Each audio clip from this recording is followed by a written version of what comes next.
Hi, welcome back to Healthy Ambitions. I'm Dr. Tammy, and I'm here with Farah from North Arkansas Home Care. And we were talking a little bit before we went to break about how we're going to talk about maybe some stories of home health care. And I think home health care is so important because it's sort of an extension of what we do as doctors. And I think that sort of old picture of the doctors going and making house calls, we lose a lot because we don't really communicate with, and we don't see what's going on in the home. We can't communicate with the patient on that level. So I think that that's something that you really have the advantage over. It's very dynamic. You know, there's a lot of family dynamics that you don't see in the clinic, or the patient, you know, when they bring their medications to the clinic, for instance, you know, they bring to you what they want you to see.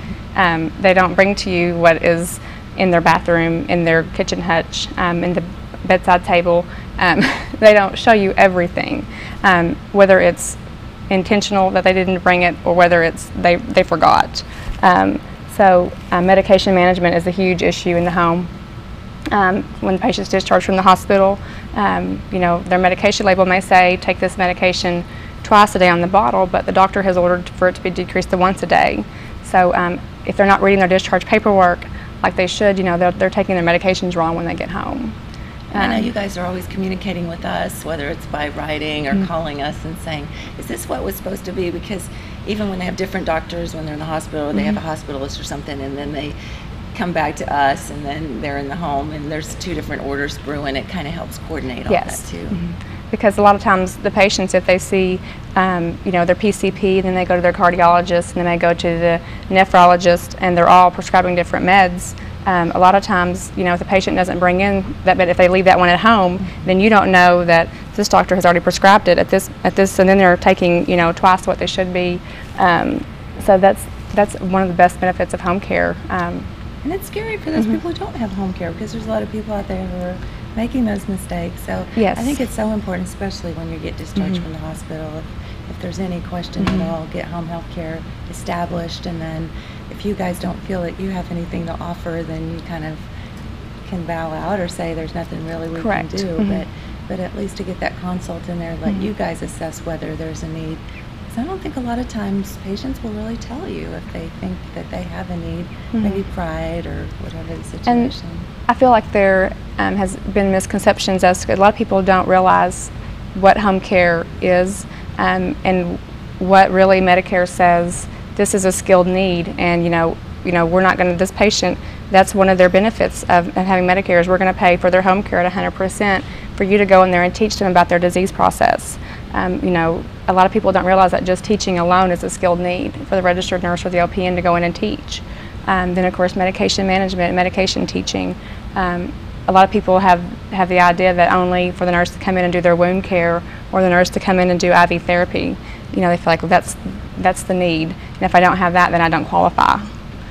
So teaching is, we do a lot of teaching in home care. Home care is really based on preventive, you know, keeping the patient at home. That's what we're about, is keeping them home as long as we can. And what is actually defined in skilled nursing? Because do some people have the expectation that you're maybe going to clean for them, or yes, a lot of people. Is that included? A lot of people say, I want a home health aide because I want my house cleaned. And I want one too. Yeah, me too. I'm like, oh yes, yes ma'am, so do I. But our agency, for instance, we're a skilled facility, so our home health aide is only personal care. But the patient has to qualify for the skilled need before he or she can have the home health aide. Now there are other agencies that do non-skilled, that will come in and do a sitting service or housekeeping. Our aide will, you know, take the trash out and do something what they call light housekeeping, but the primary focus is personal hygiene. That makes sense. Anything related to their health and hygiene. Correct. That's okay. Yes.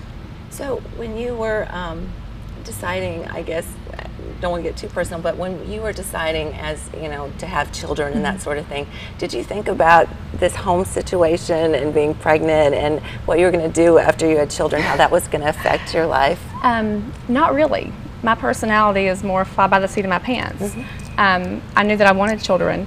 So my husband and I, we had talked about it and decided, you know, that we would start trying. And even throughout my pregnancy, everyone's like, "This, you won't imagine how this is going to change your life." I'm like, I don't even know what I'm going to do when I'm home on maternity leave. I'm going to be so bored. Yeah, some of us driven women are kind of hard to sit back and I've do always nothing. been very career oriented, very, you know, I have a job to do and I'm going to get my job done. So I thought, I don't even know what I'm going to do for my 8 weeks I'm home. I thought, I'm going to be so bored, I'll probably go back to work early. And after about 4 weeks, I realized it was getting sooner, and I started crying at about 4 weeks into it that I was going to have to go back to work. And I thought, I don't know if I could ever be a stay-at-home mother, because I think they work harder than what I do when I'm at work. Oh yeah, yeah, it's a lot of work. I would love that, but I'm very career driven and I love what I do. So I knew that I wanted to work, and I would love to spend with my son. So I was very torn. And my husband finally said, "Farrah, there's no way we can do it financially. We both need to work." And I said, "Well, how about we sell our house and we move in with my mom and dad?" And he said, "No, you have to work." So that was the deciding factor, that I would go back to work. But I'm glad that I did, because I enjoy what I do. You know, there are days, of course, that are harder than others, but at the end of the day, I enjoy what I do. And I manage my time a lot differently now that I'm a mother. How did you get into home health care? Well, probably 6 years ago, I just did some PRN work for a home health agency in Salem. Just carried Are you an RN? Or yes, LPN? I'm an RN. And I did it just for something extra. On the weekends, I would be on call and play softball, carry a pager. If I got called out, I would go see them. And then one of my best friends was in home care, and I started actually marketing for home care, and then the branch manager position opened, and I really felt that as an RN I wasn't utilizing my skills like I wanted to. So I decided to apply for the branch manager position and go from there. You actually do quite a bit in the home, though, not just manager type positions. You actually do. I do go to the homes, yes. I don't go as much as I would like to, because the management part of it, there's a lot of reports that I have to do, and that keeps me in the office. But I do get to go to the homes, and that's when I'm the happiest. It's when I'm in the homes. Is it ever scary when you go to the homes? I would think that there are times when, yes, you know, it might be a little bit make you nervous. Maybe it's their personality, or maybe it's just the area where they live. Or yes, I mean, you know, and especially if a patient calls at night, you know, and they're a new patient that we're not really used to. You do. I mean, you know, especially as a female in those kind of situations. By yourself most of the time, probably. There are some scary instances, but we have, you know, just like patients have rights, so do nurses, and you use your judgment. If we feel like there is a situation to where you don't want to be alone, we'll always send another nurse. We send 2 nurses out at a time. And if we feel like it's even worse than that, we can always get a police escort into the home. Oh yeah, I didn't think about that. Yeah. So there are some times where you feel very uneasy, but so we just send 2 nurses. I do have some male nurses. If the patient, you know, either A is mean, you know, is very kind of belittling to the female nurse. I do have some male nurses who are very good. That attitude, you just send the guys out there. They're saying it's time for a little break, so let's take a little break, and we'll be back in just a few minutes, and we'll maybe tell some more home health horror stories or just some fun stuff. So hang tight, we'll be right back.